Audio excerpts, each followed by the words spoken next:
Okay, hey guys, I'm Ashley. This is Let's Talk Recovery Houston, and today I'm super excited because we have David, who's going to be on, and he's got a lot of really great knowledge about the program and the solution, and I am just going to let David take it over. Thanks, Ashley. You're welcome. Really happy to be a part of this. We, I think, really actually met first time a couple weeks ago, doing another spot, and I just love the platform. I love talking about recovery and what this thing has given me, simply because it's a part of my 12-step work. It's part of my 12-step work, giving back and sharing the message to the newcomer, for folks that are, even if you've been in the program for a while and struggling, or if you're, at day one. We've all been at that day one, whether if it's one time or multiple times. It's a scary and daunting process. So thank you for the opportunity. You're welcome. And, I think this is great. I'm coming back, and just as we were talking a little bit, where we're shooting this from today brings back a lot of memories for me today. And I haven't been in this building in 15 years, which was a jumping off point for me in my life. Certainly a big part of my recovery story. So it's like full circle, right? It's now you're here, yes. sharing your story. I'm getting chills thinking about it. But so just a little bit of background. I'm from Houston, grew up, had a great childhood, great parents, had everything I could have ever imagined. There was no rhyme or reason for me getting into the things that I did. And my story started off like most of us, drinking and experimenting with drugs at an early age because it was fun. Yeah. I had a good time doing it. Yeah. It was a way for me to find acceptance, because I was never comfortable in my own skin. And I used and drank because I wanted to be liked, and I thought people would like me more if I wasn't able to be me, the authentic, real me. I didn't think people would like that person. Why? I don't know, but that's just how my brain was wired. As usage increased, I got caught up really in the lifestyle of it. And it wasn't so much using. That need for acceptance got me into a lot of really bad situations, where I was selling a lot of narcotics, things like that. That led me to getting arrested. My first time ever in trouble with the law was in 1991, and I got caught up in a huge drug case that had a lot of moving parts to it.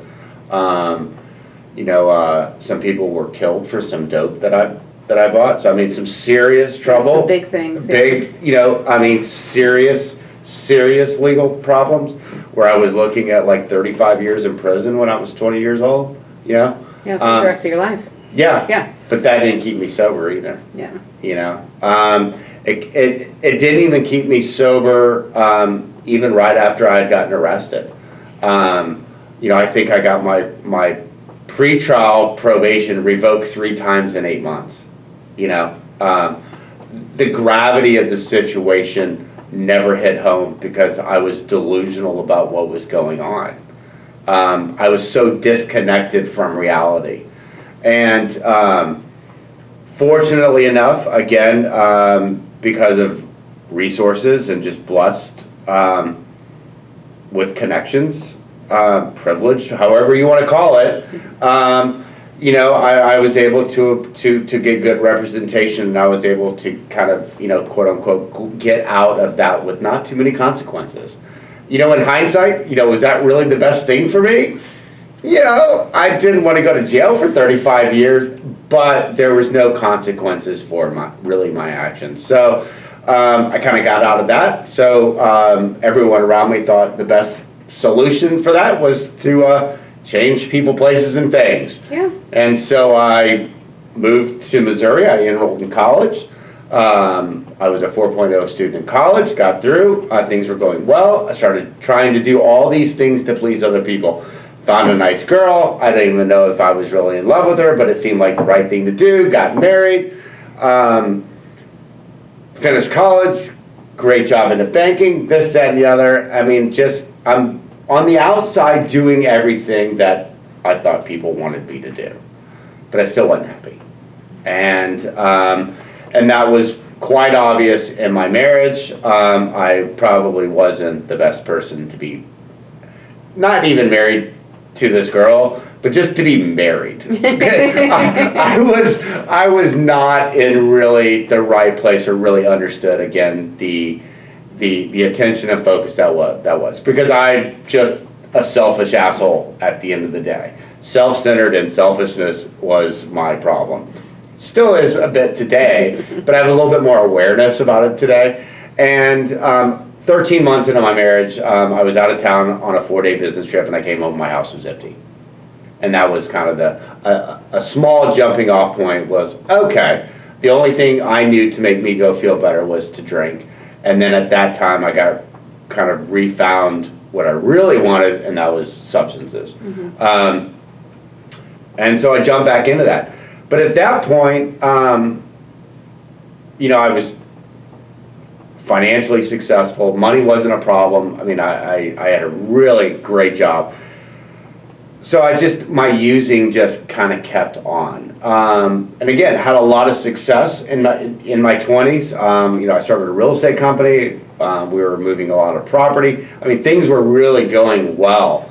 And the market kind of took a turn for the worst. And instead of me refocusing what I needed to focus on, because I was incapable of focusing on, because I was impaired all the time, you know, I led a multi-million-dollar business, basically just gave it away.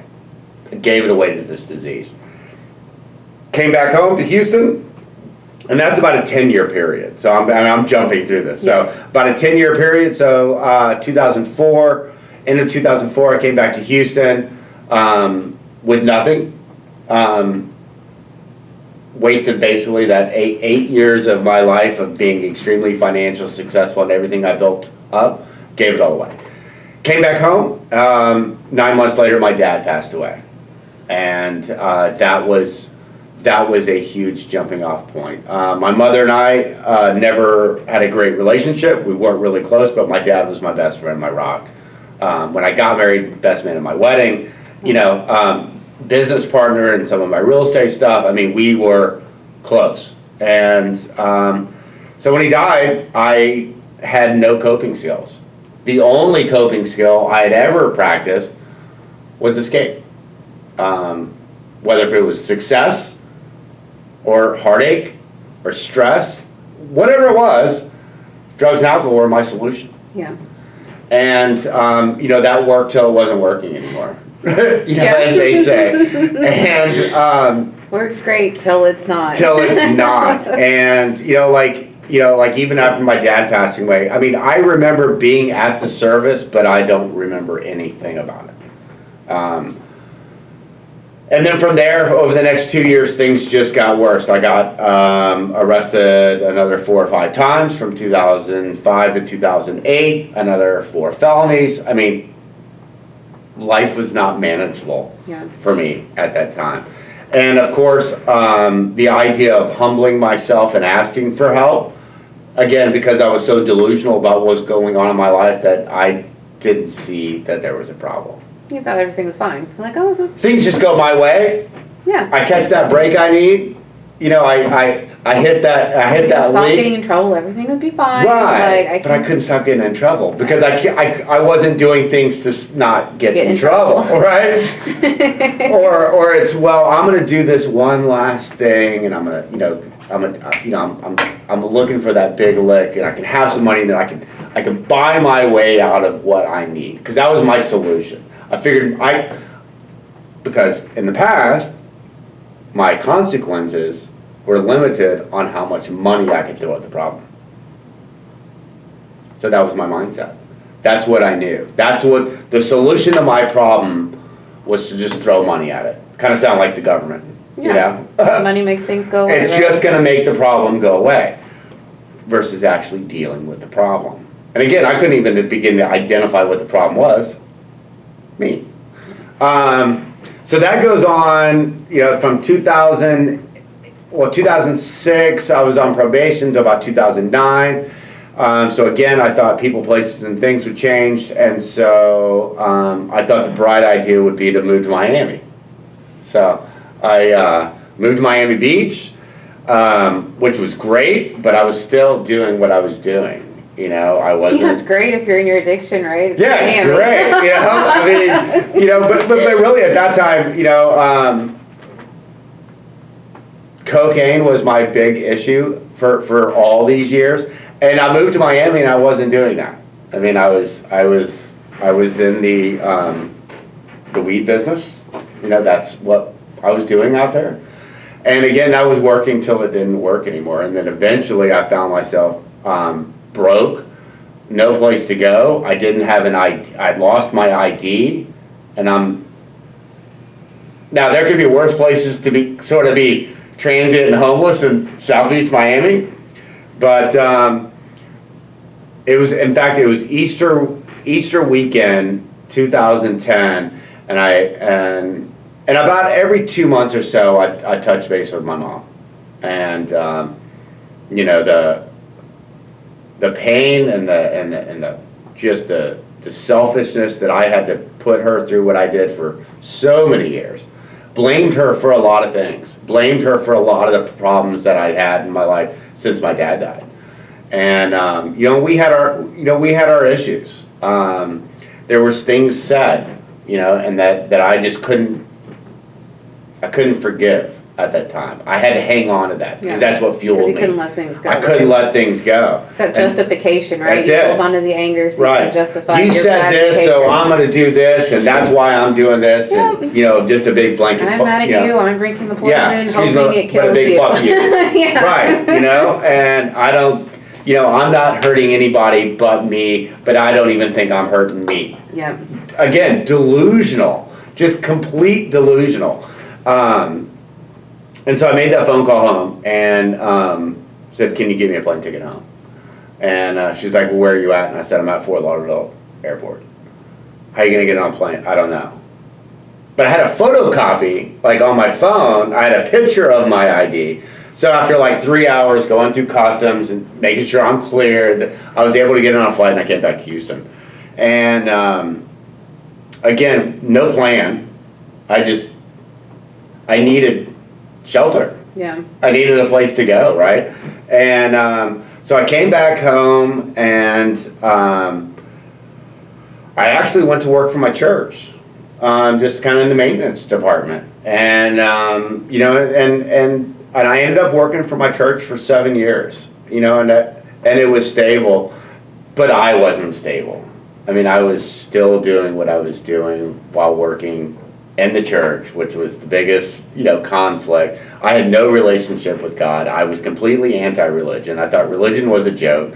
You know, you suckers come here every day and do this thing. I mean, I was, you know, like, none of that, again, delusional. It's keyword of the day. For many of us, we are absolutely delusional about reality. And 2016, there was a active shooter on our campus, Memorial Day weekend, and that was kind of a jumping off point that kind of set me into questioning life a lot more.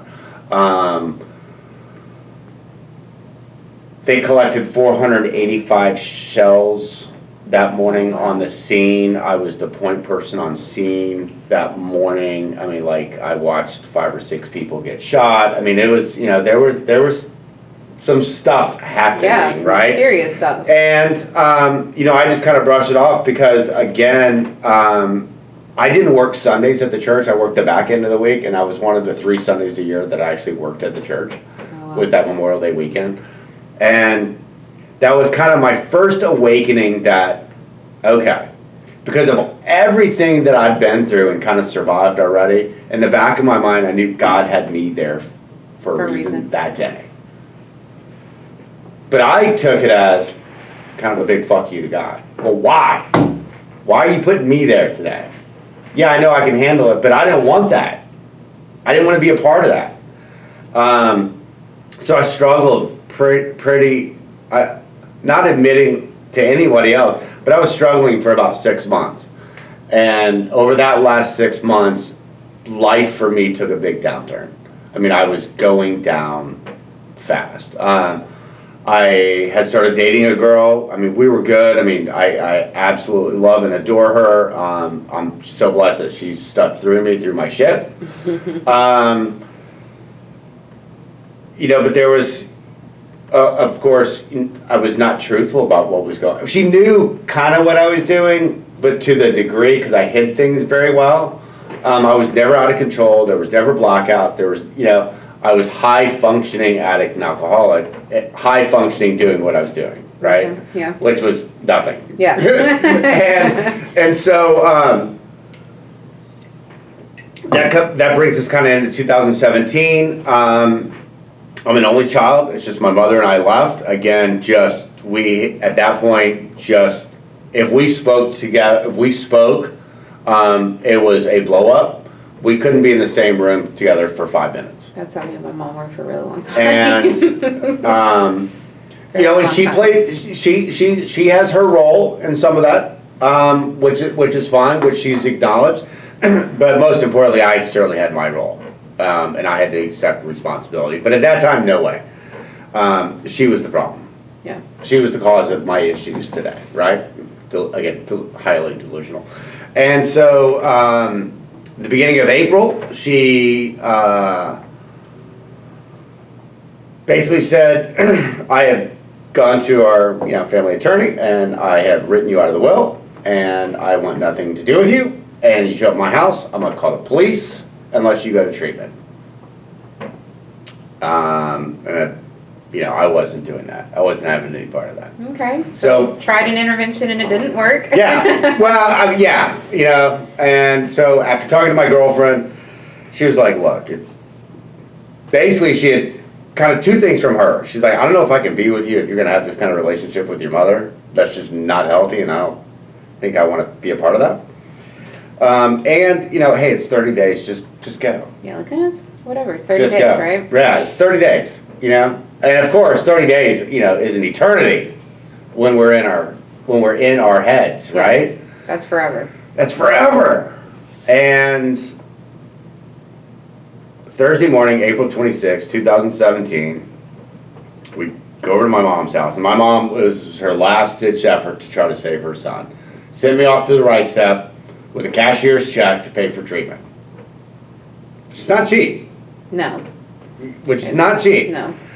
And my last words to my mother on the driveway that morning was "fuck you." Yeah. That's been there. that's how sick I was, yeah. Right? And again, how delusional I was with where my life was, where it was that day, and certainly where my life was going and heading. And so I entered treatment April 26, 2017. At about 118, 120 pounds, face sunken in, eyes black. I was sick. Yeah. And I was so sick I didn't know I was sick. That's again, that delusional part of where we're at. I got this. Yeah. I just need a rest. Yeah. But rest, it wasn't even about rest. It was like, I still was convinced that I just need something to go my way. And then I would be fine. I wouldn't have these problems. Like in The Big Book, you wanted to be the director, right? You just wanted everyone else to just do what I want you to do, and everything will be fine. Right. I'll be okay. I'll be normal. Just do. Do people not realize that I'm God? Yeah. Do it my way. Listen to me. Listen to what I'm telling you. Yeah. Morons. Craziness. So, yeah. Looking back on it, it's funny. Sad, but funny. And so I got checked into treatment. And I remember walking in, and I was angry, bitter, pissed. All the natural emotions, right?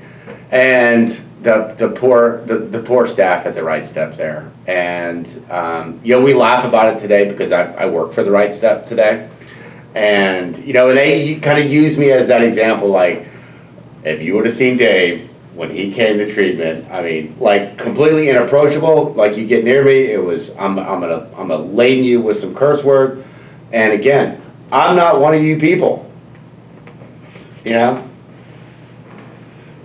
So I remember we went off-site for meetings that night, and we went to Spring Branch Memorial Club for the 8 o'clock men's meeting. And of course, our druggy bus was late, and the only seats available were on the front row. Of course, because that's how it is there. God! If you're late, you're sitting in the front. It's Right, Branch. exactly where I didn't want to be. It's still like that. If you're late, you're sitting I in the mean, and I had a lot of preconceived notions about what AA was. AA was a cult. It was for quitters, and I'm not getting involved in a cult because that's just weird, you know. Yeah. and I'm not a quitter. Yeah, I think that was my big one. Like, You know, treatments for quitters. I'm treatments not for a quitter. quitters. Yeah. God, you know how silly it was. So I remember sitting on the right side or left side of the room, in the front row, and in the bookshelf was this two things. Two little 8x12s of on the beam and off the I've seen beam, that. right? I'm like, okay, I had no clue what the hell they're talking about. But as the more I looked at it, I was really off the beam. And then right in front of me was the 8x12 with the promises. Mm-hmm. Like, what a load of crap. God, you people are sick. What the hell's wrong with y'all? Yeah. And then the two big canvases of the 12 steps and the 12 traditions. And I didn't even bother with the traditions because I couldn't, the 12 steps. Again, what the hell is wrong with y'all? You know? So that goes on for a couple days. And I'm a better SOB to be around for these couple days. And we go to Posto Club Sunday night. And This would have been the older, was it the mall still? Still at the mall. Okay. Sunday night, young people, speaker meeting. That's a busy meeting. Right? Big meeting. Big Again, meeting. so I found my place. Back corner of the room, back last seat in the corner. Found where I needed to be. Because I am not any of you people in this room. And I mean, we've been going to meetings every night, but no, just head down, earmuffs on, just You're counting down the days, right? You're like, counting okay, down the I days, got 26 more days, and something's wrong with you people, right? And before I left, this RA, and he'd been trying his hardest to get through me. And the last thing he said to me when we got off the bus is, Dave, when you go into the meeting tonight, and he probably already told me this a few times, but I think I started to wear down a little bit. And he said, when you go into the meeting, don't look for the differences, listen for the similarities. And that was life-changing for me. And although I went into that meeting with every intention of pointing out every single difference of every single person that I made eye contact with or that I could see, when this young lady began to speak, many of y'all know her in the program, Tina. Yeah. When she started to speak, it got my attention. I mean, she's a pretty girl, right? So that had my attention, right? And about 10 minutes into her speaking, I found myself sitting on the edge of my seat, hanging on every word that she had to say. And that's when the light bulb started to flicker. Like, okay. And it was enough, I heard enough to come back and start asking some questions. Like, okay, y'all, you got my attention. So the same RA said, have you read any of the big book? I'm like, I don't have a big book. I'm like, what are you talking about? It's like the little red book that we gave you. And at that point, it was at the bottom of my suitcase. Yeah, because I had no intentions of reading it. And he said,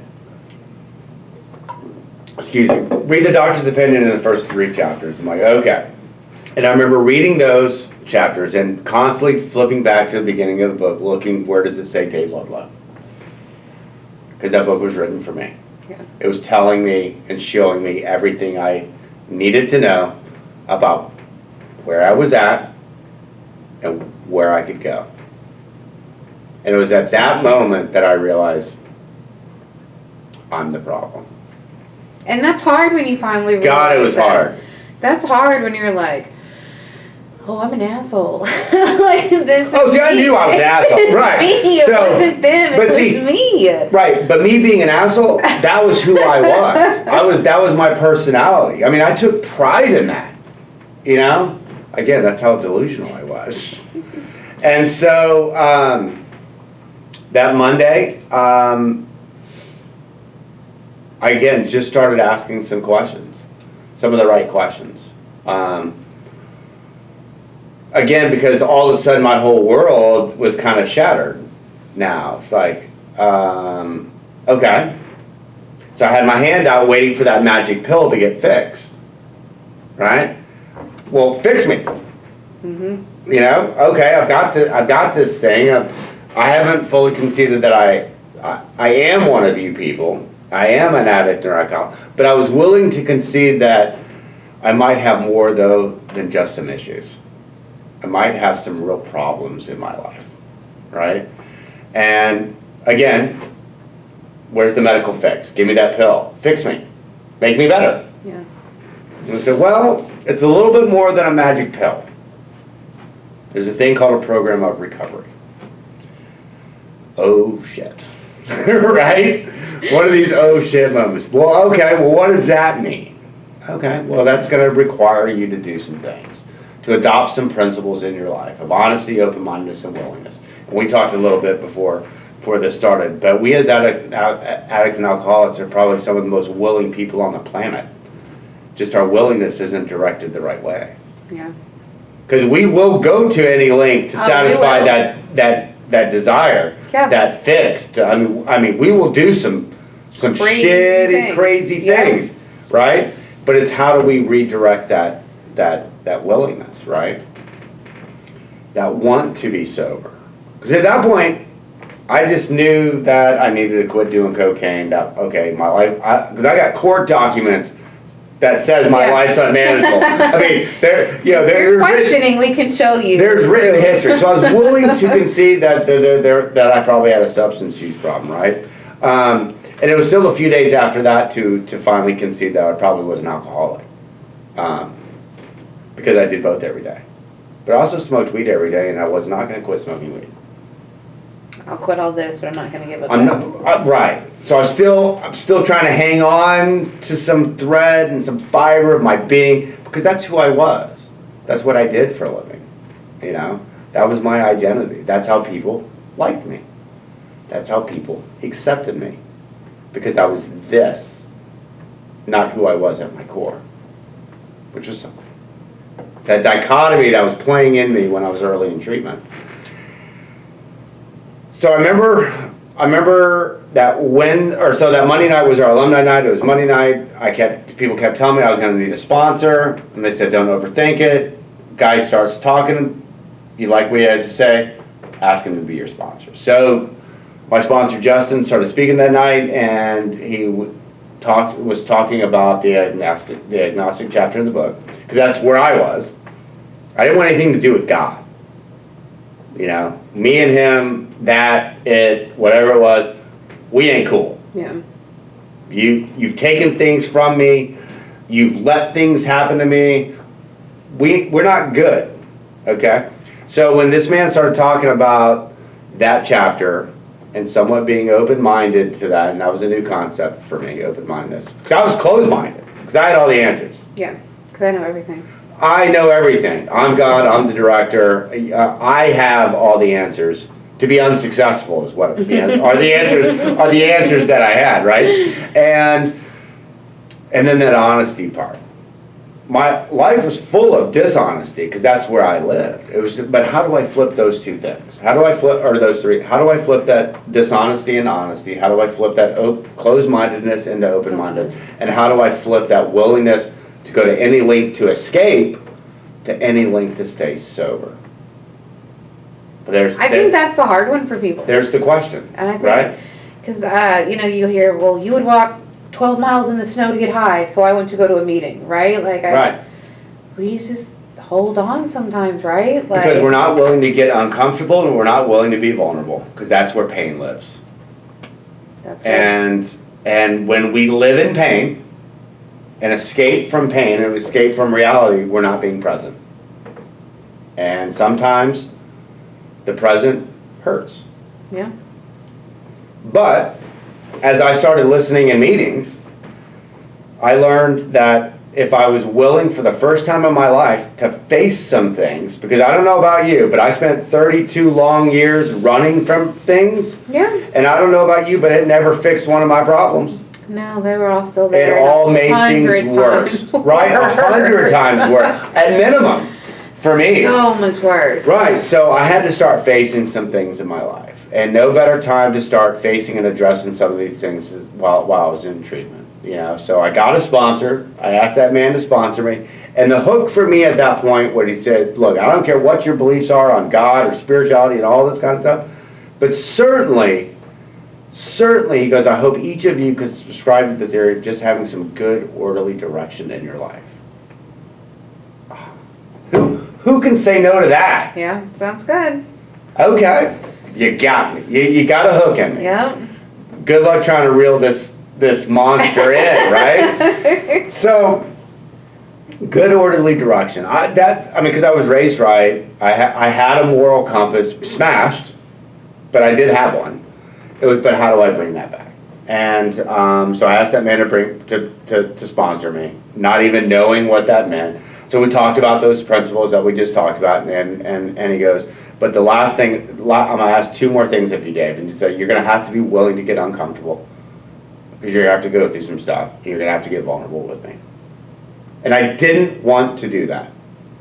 But at 6 days sober at that point, some clarity started coming.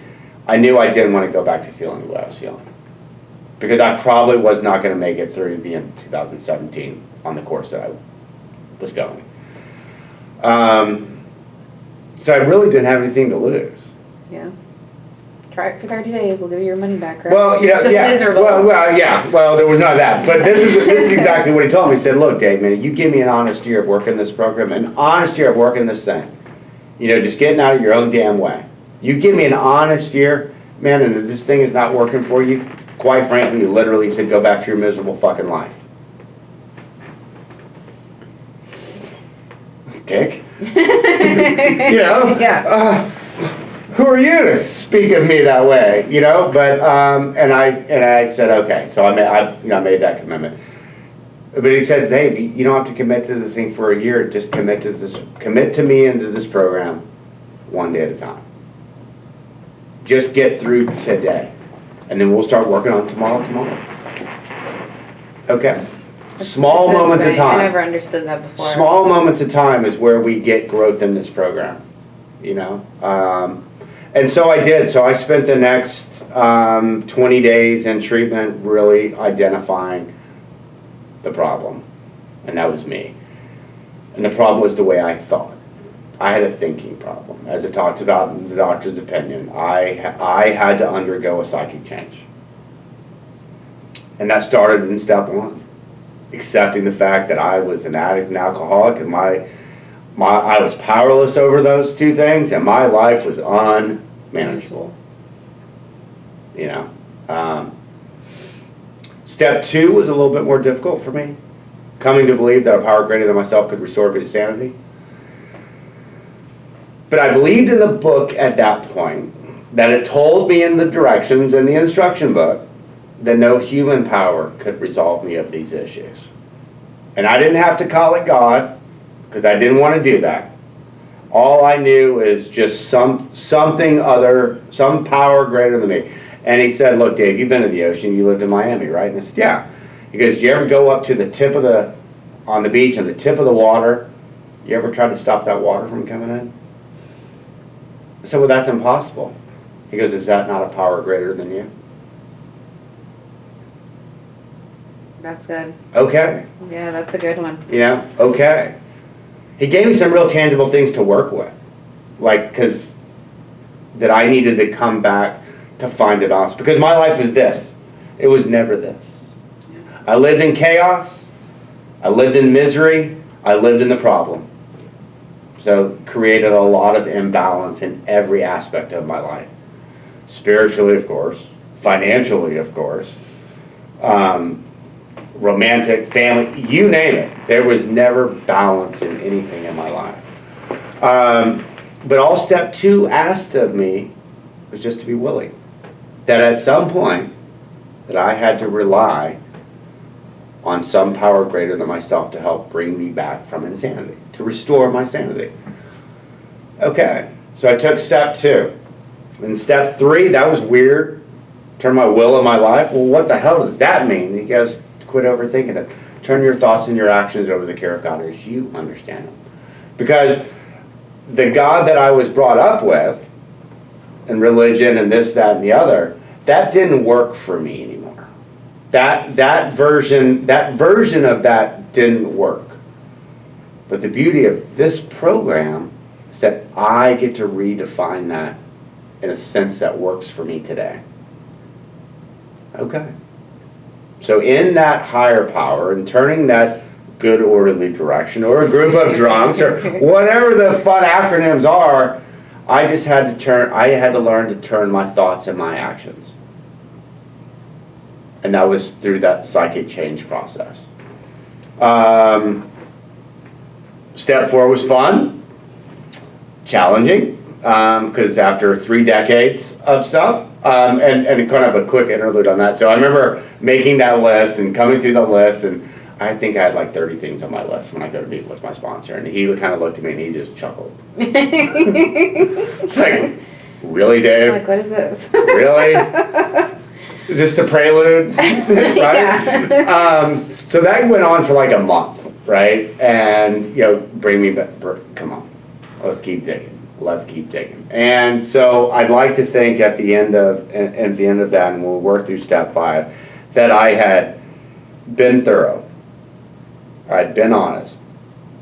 That's what it asks of me. And in that thoroughness and in how it works, we read that half measures availed us nothing. Those who have thoroughly followed our path find some salvation in this thing, right? And at that point, things were starting to work. I was undergoing that psychic change because I had finished the first 3 steps when I left treatment. And so upon leaving treatment, I did everything they asked of me to do. Because at this point, I realized, as smart as I think I am, I've got a college degree, I've had success, I've run some successful bit, and I didn't know shit about staying sober. I didn't know shit about finding inner peace. So y'all tell me what to do. Yeah. I, again, surrendered and accepted. I don't have the answers. Tell me what to do. I had to have that beginner's mind. And I was 45, turned 46 in treatment. So, I had to go back to that very simple beginner's mind to stay teachable every day. And I knew if I was able to do that in small increments, things would just start to get better. Because my life was full of impatience and I had to learn patience. That was hard. Patience is hard. It's hard. It's hard today. It's hard today. But I have a different set of tools to be able to use today to find patience, to find balance. So got through 5 and through 4 and 5. I got to learn that I actually had some character defects, which I wore for many decades as a badge of honor, because I was an asshole, and I was proud of that. But that way of thinking wasn't working for me anymore. But what I found out was that I was a defective character. So I got to start working on some more things about self. Was it easy? No. Did a lot of it suck? Sure did. Sure did. But when I faced that pain and I was able to walk through it, like so many aspects of fear, it's never as bad as we think it is until we get to the other side of it. More often when I thought I was running through a brick wall, it was just a thin line of paper. Because I was so afraid on what was on the other side that I couldn't tangibly see or feel or touch. But once I got through the process and I got on the other side of whatever that barrier was, why was I hanging on to this nonsense for so long? Yeah. Delusional,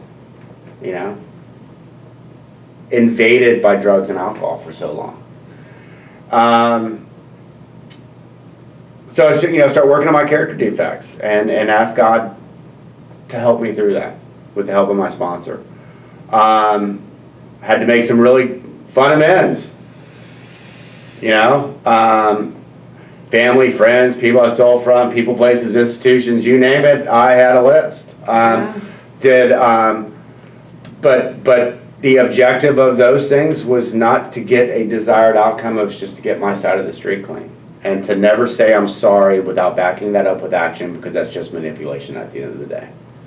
And so I have a lot of living amends that I do today by practicing what I preach today. Yeah. Spreading a message of hope and living in a moment of hope. 10, take my daily inventory. Promptly admit when I'm wrong. And I'm able to recognize maybe when I'm not doing the right thing or having a right. Even more so today, it's when my mind starts to drift that I'm not doing the right thing. That I've got some awareness today. 11, sought through prayer and meditation. Meditation has been this year for me was a goal. Coming into my third year, I had 3 years on the 26th to incorporate meditation. Really focused more on meditation in my daily routine, and I had done it sporadically, and always on the days I did it, I felt great. Why I didn't do it, still even in the 3 years, was trying to hold on, do I really need that? I'm successful in many parts of my program. Do I need that? Well, as I started doing it more, boy, do I find out that I need it. Because the days today, I'm so blessed. I'm so blessed to be where I'm at today. Because I don't have bad days. I just almost refuse to have bad days. But that doesn't mean that I don't have bad moments in time. Yeah. I can get through bad moments in time, but because I've got a different set of tools to use today. Whatever that bad moment of time, I find the solution and I don't live in that problem. So therefore I can have a good day. Regardless if something bad happened. Or a series of bad things happened. Yeah. A bad conversation. Not every day is perfect, right? Life happens.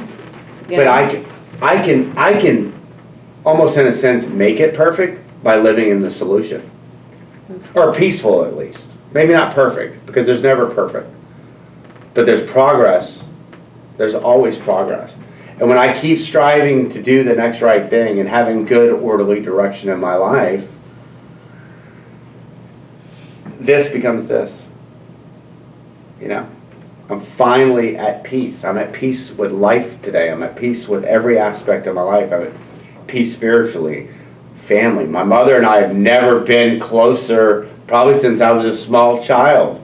One of the true gifts today, tomorrow being Mother's Day, is that my mom doesn't have to worry about me anymore. And his birthday, so tell him happy birthday. Yeah. Thank you. But that gift that I get to give my mom on Mother's Day is that she doesn't stay up at all nights worrying if her son's gonna die or be in prison. She worries about her own stuff. She lives in her own fears, but she doesn't have that fear about me, and that's probably the outside of the joys that I get from my program today.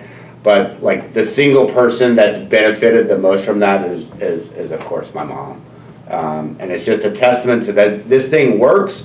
It's not easy. It takes a lot of work, but the beauty about the work is that it's not all done in one day. No. I hated that one day at a time phrase. It was cliche. I hated cliches. And now I use them all. And I'm sure my folks back at the treatment center get tired of me talking about it. But it's true, because we make big strides in recovery by doing all the little things right. God, I hate it here now. Hate it here No, now. it's true. That's how But it's so true. I used to think all of them were so stupid, and then I catch myself, like, when I'm leading, like, a women's meeting or Yeah. something, I'll, like, say something, and I'm like, oh my gosh, I'm like that person now. Right. Like, but they're true. They really are true.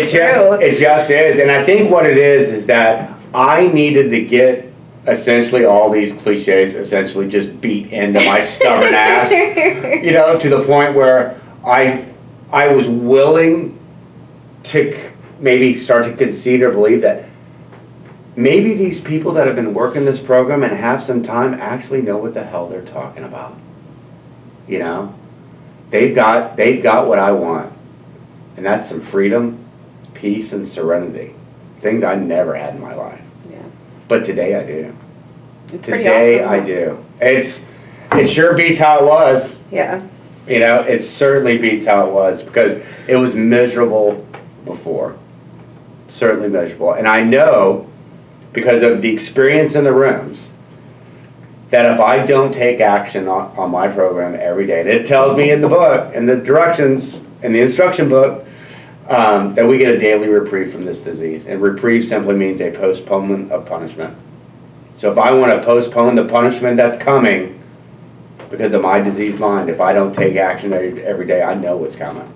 And it is. It's every single day. You have to work Every day. And it doesn't mean I got to spend 10 hours a day, but I got to do the little things. Like I still read upon awakening every morning. I've been incorporating at least 3 or 4 days a week some meditation. I read some literature. I'm blessed to work in recovery. You know, my folks at the Right Step probably get nauseated to the point at which I talk about it. But I tell them, like, look, guys, look. 3 years ago, I probably wasn't going to make it through the year. My life was unmanaged. My life was out of control. I was out of control. And today I'm the quality assurance coordinator for the Right Step and the alumni coordinator. Did you ever in your life think No. you had that job? Like 3 years ago. To be of service to others? Yeah. I didn't give a shit about other people. I certainly didn't give a shit about myself. Yeah.